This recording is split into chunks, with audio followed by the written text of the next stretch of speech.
Guys welcome to YouTube channel. आज हम यहाँ पे बात करने वाले हैं डिप्लोमा स्टूडेंट के बारे में। जो स्टूडेंट किसी भी स्टेट से डिप्लोमा का कोर्स कर रहे हैं, पॉलिटेक्निक का कोर्स कर रहे हैं, तो उनके बारे में आज एक इम्पोर्टेंट बात बताने वाले हैं। तो इस वीडियो को आप लास्ट टाइम तक वॉच कीजिए। अगर आप यहाँ पे डिप्लोमा से बिलोंग करते हैं, डिप्लोमा का स्टूडेंट हैं, या फिर आपके रिलेटिव में कोई डिप्लोमा का स्टूडेंट है, तो उनको इस वीडियो को शेयर कीजिए ताकि यहाँ पे इस वीडियो के माध्यम से उनको इन्फॉर्मेशन मिल सके। और जो स्टूडेंट गलती करते हैं डिप्लोमा में आने के बाद, उनको इस नॉलेज, इस इन्फॉर्मेशन के बारे में पता नहीं रहता, इस नॉलेज के बारे में पता नहीं रहता है, जिसके कारण से वो हर बार गलतियाँ करते रहते हैं। तो प्लीज़ आप इस वीडियो को लास्ट टाइम तक आप देखिए ताकि आप भी इस गलती को दोबारा न दोहराएं। अगर आप हमारे चैनल पे फर्स्ट टाइम विजिट कर रहे हैं, पहली बार देख रहे हैं हमारे इस वीडियो को, तो हमारे चैनल को आप सब्सक्राइब कीजिए और हमारा इस यूट्यूब चैनल का जो बेल आइकन है उसको आप प्रेस कीजिए ताकि इस प्रकार का जो भी इन्फॉर्मेटिव वीडियो जब भी हम यहाँ पे अपने यूट्यूब चैनल पे अपलोड करते हैं तो सबसे पहले आपके तक यहाँ पे पहुँच सके। और अगर आपको लगता है कि हाँ इस वीडियो के माध्यम से हमें कुछ नॉलेज हुआ, कुछ इन्फॉर्मेशन मिल सका, यूजफुल वीडियो लगा, तो अपने दोस्तों के साथ शेयर कीजिए ताकि आपके साथ साथ उनको भी इन्फॉर्मेशन मिल सके और वो गलती को दोबारा यहाँ पे न दोहराएं। तो चलिए आज का यहाँ पे जो बात है, जो बताने वाले हैं, उस पर हम लोग फोकस करते हैं।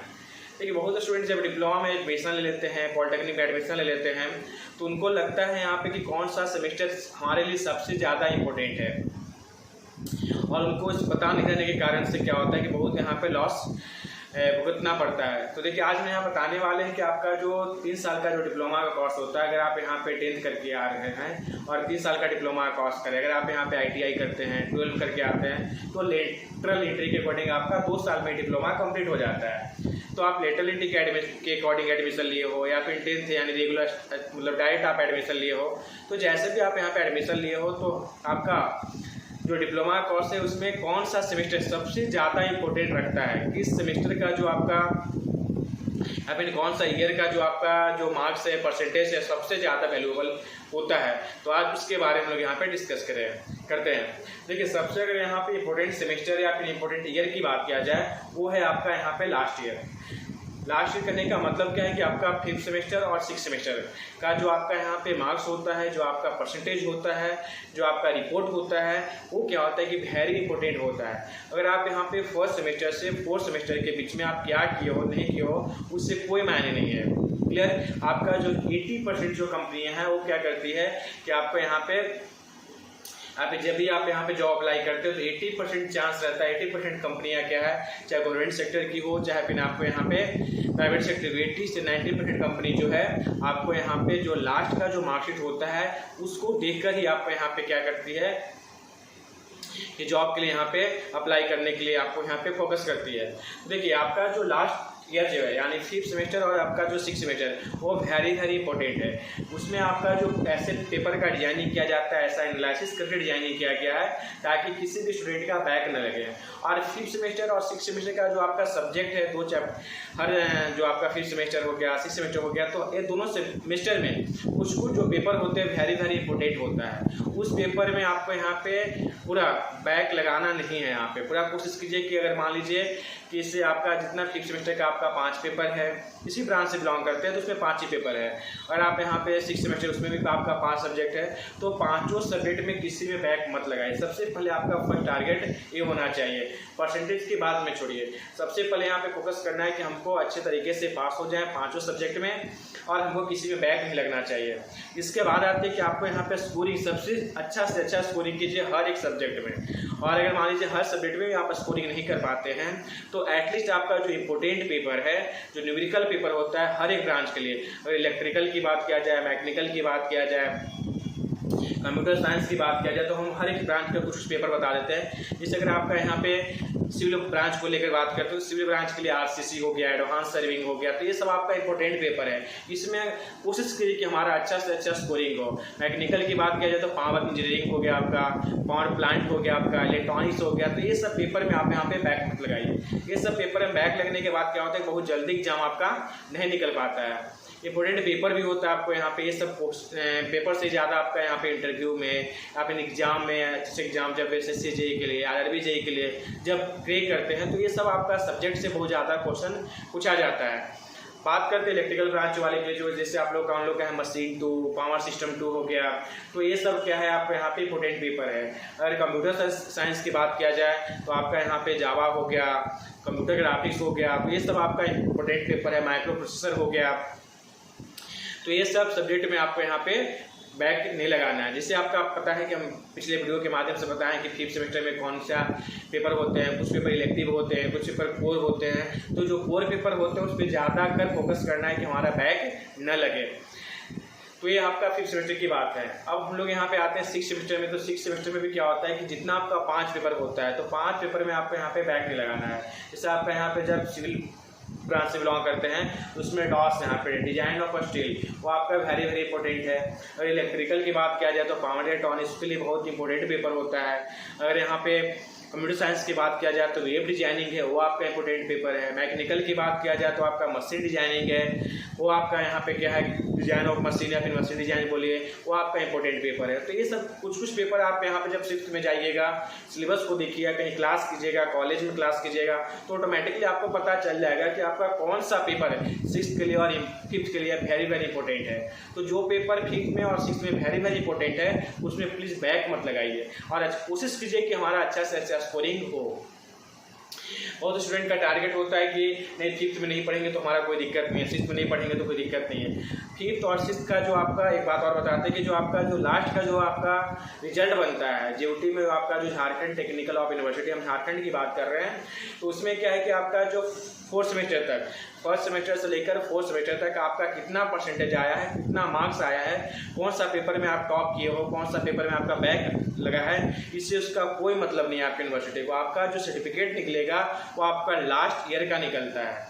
आपका 5th सेमेस्टर और 6th सेमेस्टर दोनों का सेमेस्टर को मिलाया जाता है, यानी लास्ट ईयर जो आपका 3rd ईयर है उसका जो आपका परसेंटेज है उसी का आपका रिजल्ट बनाया जाता है, उसी के अकॉर्डिंग आपका रिपोर्ट तैयार किया जाता है। तो आपका लास्ट ईयर जो है वेरी वेरी इंपॉर्टेंट है। अब ऐसा नहीं कि हम लोग यहाँ पे लास्ट ईयर को ही फोकस करना है, बाकी 1 सेमेस्टर से लेकर 4th सेमेस्टर तक आपको पढ़ना नहीं है। क्लियर? तो आपको पूरा कोशिश कीजिए कि हमारा जो लास्ट ईयर है 5th सेमेस्टर और हमारा जो 6th सेमेस्टर यानी लास्ट ईयर 3rd ईयर का जो हमारा 2 सेमेस्टर है उसमें प्लीज़ अच्छे तरीके से स्कोरिंग कीजिए। कोशिश कीजिए कि हर एक सब्जेक्ट में अच्छा सा स्कोरिंग करें और हम किसी भी सब्जेक्ट में बैक न लगाएं। और स्टूडेंट का माइंड में चलता है कि नहीं हम लोग यहाँ पे जो 4th में है, 4th का हम लोग यहाँ पूरा कॉन्सेप्ट क्लियर है। 5th में तो देखिए 5th में क्या है कि आप लोग का टाइम बहुत कम मिल पाता है और उस टाइम में आपको यहाँ पे क्या है कि आपका जो 5th सेमेस्टर है वो आपका है आपका ऑड सेमेस्टर है। ऑड सेमेस्टर करने का मतलब क्या है कि आपको इस सेमेस्टर में बहुत सारे आपको यहाँ पे क्या है कि हॉलीडे रहते हैं। आपका जैसे दुर्गा पूजा हो जाता है, इसी सेशन में पड़ता है आपको यहाँ पे मुहर्रम हो जाते हैं, ईद हो जाते हैं, बहुत सारे यहाँ पे फेस्टिवल है जिससे बहुत सारे आपका कॉलेज के द्वारा हॉलीडे यहाँ पे मिलता है। और आपका 5th सेमेस्टर में ट्रेनिंग भी है आपका सिलेबस में, तो आपका 1 से 1.5 मंथ आपका ट्रेनिंग में चल जाता है। तो अब इसलिए है कि आपको 5th सेमेस्टर में टाइम बहुत कम मिलता है। तो जो स्टूडेंट 5th सेमेस्टर में है वो पूरा कोशिश कीजिए, फिर 4th सेमेस्टर में प्रमोट होने वाले हैं, फिर 4th सेमेस्टर में कंप्लीट कर चुके हैं, तो पूरा कोशिश कीजिए कि जितना जल्दी हो 5th का क्लास स्टार्ट करें, 5th का यहाँ पे कोर्स स्टार्ट करें। और जितना जल्दी हो, अगर मान लीजिए कहीं क्लास नहीं करना है, कॉलेज स्टार्ट नहीं करती है, तो कम से कम सेल्फ स्टडी में भी आप यहाँ पे फोकस कीजिए और 5th में अच्छा से अच्छा स्कोरिंग कीजिए। ये था आपको यहाँ पे लास्ट ईयर के बारे में और लास्ट 5th और 6th सेमेस्टर के बारे में। अब बात करते हैं हम लोग यहाँ पे बाकी 1 सेमेस्टर से लेकर 3rd सेमेस्टर के बारे में, 4th सेमेस्टर के बारे में। देखिए अगर आपका यहाँ पे ब्रांच पेपर की बात किया जाए, अगर आप चाहते हैं कि हमको यहाँ पे डिप्लोमा से डिग्री में जाना है, लेटरल एंट्री के अकॉर्डिंग हमको बीटेक करना है, तब तो आपको 4th सेमेस्टर और 2nd सेमेस्टर के लिए आपको यहाँ पे ज़्यादा से ज़्यादा फोकस करना है। क्या कि आप किसी भी अधिकांश जो आपका यहाँ पे एग्जाम होती है लेटरल एंट्री का, डिप्लोमा से डिग्री का, लीड का, उसमें आपका फिजिक्स केमिस्ट्री मैथ पूछता है।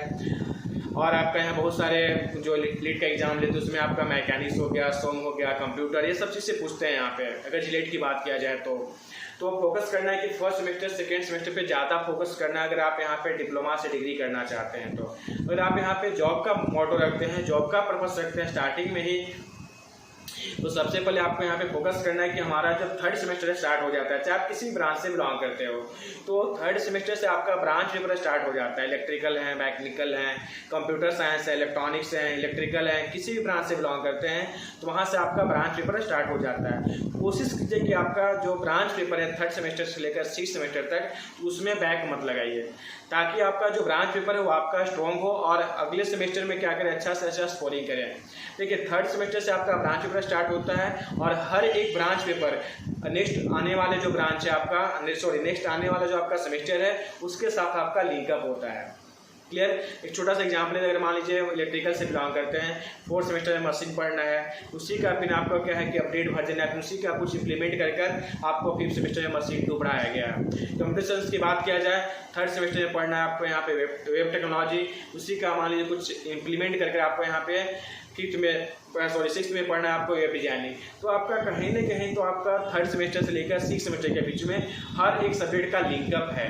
तो कोशिश कीजिए कि हम यहाँ पे ज़्यादा से ज़्यादा फोकस करें ब्रांच पेपर पे, ताकि हमारा ब्रांच पेपर बहुत ज़्यादा स्ट्रॉन्ग हो, उसमें बैक न लगे और स्कोरिंग हमारा अच्छा से अच्छा हो, ताकि आने वाले टाइम में हमारा बेस स्ट्रॉन्ग हो और हमको जॉब लेने में कोई प्रॉब्लम न हो।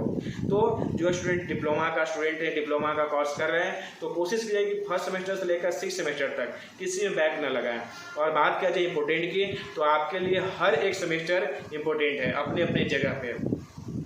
फर्स्ट सेमेस्टर बहुत इंपॉर्टेंट है, सेकेंड सेमेस्टर भी आपका इंपॉर्टेंट है, ताकि आपका जो स्कोरिंग बनेगा आपका यहाँ पे। देखिए मैंने अभी जस्ट बताया कि यहाँ पे आपका जो लास्ट ईयर है आपका जो उसका यहाँ पे ज़्यादा वैल्यू होता है, बट क्या है कि आपको यहाँ पे नॉलेज के लिए एक अच्छा बेस स्ट्रॉन्ग करने के लिए आपको हर एक सेमेस्टर पे ज़्यादा फोकस करना है आपको, ताकि आपको यहाँ पे बेस स्ट्रॉन्ग रहे और आने वाला जो सेमेस्टर है आपका यहाँ पे जो नेक्स्ट सेमेस्टर आने वाला है उसमें आप अच्छा से अच्छा स्कोरिंग कर सकें और आपको आने वाला जो सब्जेक्ट है उस सेमेस्टर का उसमें कोई प्रॉब्लम ना हो। तो अगर आपको यहाँ पे मोटो है कि नहीं जॉब के लिए, या फिर मोटो है आपको डिप्लोमा से डिग्री के लिए, तो हर एक सेमेस्टर पे फोकस कीजिए। टेक्निकल के लिए हर एक सेमेस्टर वेरी वेरी इंपॉर्टेंट है और हर सेमेस्टर का हर एक सब्जेक्ट भी इंपॉर्टेंट है। बहुत सारे स्टूडेंट क्या करते हैं कि नहीं केवल न्यूमेरिकल पेपर पे फोकस करते हैं, थ्योरी पेपर पे फोकस नहीं करते हैं। ऐसा कुछ बात नहीं कि जब आप एसएससी जेईई एग्जाम को आप क्रैक कीजिएगा तो वहाँ पे केवल न्यूमेरिकल पेपर से पूछा जाता है, थ्योरी पेपर पे इग्नोर किया जाता है, ऐसा कुछ बात नहीं है। तो कोशिश कीजिए कि हर एक पेपर पे ज़्यादा से ज़्यादा फोकस करें हम लोग। हाँ, पहले चूज कर लीजिए कि इंपॉर्टेंट पेपर कौन है, इसमें ज़्यादा बैक लगता है, कौन सबसे ज़्यादा हार्ड पेपर, उस पर ज़्यादा आपको टाइम देने की आवश्यकता है, उसमें टाइम ड्यूरेशन आप ज़्यादा दीजिए। जो आपका थ्योरी पेपर उस पर टाइम टेकन थोड़ा सा कम भी लेते हैं तो कोई प्रॉब्लम नहीं। हाँ, बट आपको क्या है कि ध्यान सब पेपर पे देना है। हर एक सेमेस्टर का हर एक सब्जेक्ट अपने अपने जगह पे इंपॉर्टेंट है और हर एक सब्जेक्ट पे आपको फोकस करना है अच्छा स्कोरिंग करने के लिए, अच्छा एक नॉलेज के लिए। तो जो स्टूडेंट का ऐसा माइंड में रहता है कि नहीं हम थर्ड में हैं तो फोर्थ में जाएंगे तब अच्छे तरीके से सेल्फ स्टडी करेंगे, फोर्थ में हैं तो फिफ्थ में जाएंगे तब अच्छे तरीके से सेल्फ स्टडी करेंगे, तो ऐसा मोटो मत रखिए। आप मोटो रखिए कि हम जब डिप्लोमा में इंटर कर चुके हैं, एडमिशन हो चुका है, तो कॉलेज आपका क्लास स्टार्ट करवाए चाहे नहीं करवाए, आप यहाँ पे कोई कोचिंग में क्लास करते हैं बाय द वे, तो वो क्लास स्टार्ट लेट से करवा रही है फिर पहले करवा रही है, तो कम से कम अपना सेल्फ स्टडी आप स्टार्ट कीजिए। ऐसा नहीं कि आपका 3 साल का डिप्लोमा कोर्स है तो आपको यहाँ पे 3.5 साल में आपको यहाँ पे डिग्री मिलेगी, 3 साल में मिलेगी और 3 साल में आपको 6 सेमेस्टर को कंप्लीट करना है। कभी कभी सेमेस्टर में आपको यहाँ पे 2 मंथ ही मिलेगा, किसी में 8 मंथ मिलता है। तो आप यहाँ पे जो आपका ड्यूटी है, आपका जो झारखंड टेक्निकल ऑफ यूनिवर्सिटी है उसके अकॉर्डिंग मत चलिए। आपका जब कोर्स कंप्लीट हो जाता है, चाहे जितने मंथ में, चाहे आप कहीं पे क्लास कर रहे हो, चाहे कॉलेज में क्लास कर रहे हो, चाहे सेल्फ स्टडी कर रहे हो, तो जैसे आप जिस सेमेस्टर से बिलोंग करते हो उस सेमेस्टर का जैसे आपका सिलेबस कंप्लीट हो जाता है, नेक्स्ट सेमेस्टर के लिए आप प्रिपरेशन स्टार्ट कर दो, ताकि सही टाइम पे आपका यहाँ पे 3 साल के अंतर्गत ही आपका अच्छे तरीके से आपका यहाँ पे सिलेबस कंप्लीट हो और अच्छा से अच्छा स्कोरिंग कर सके। ओके बाय, फिर थैंक्स ऑल ऑफ यू, फिर मिलते हैं एक नेक्स्ट वीडियो के साथ।